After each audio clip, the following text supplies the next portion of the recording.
गरुडगमन तव चरणकमलमिह मनसि लसतु मम नित्यम् गरुडगमन तव चरणकमलमिह मनसि लसतु मम नित्यम् मनसि लसतु मम नित्यम् मम तापमपाकुरु देव मम पापमपाकुरु देव मम तापमपाकुरु देव मम पापमपाकुरु देव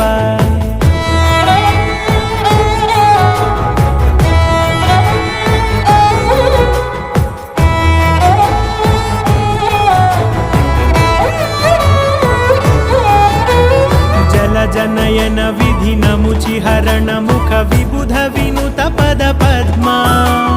जल जनयन विधि नमुचिहरण मुख विबुध विनुत पद पद्मा।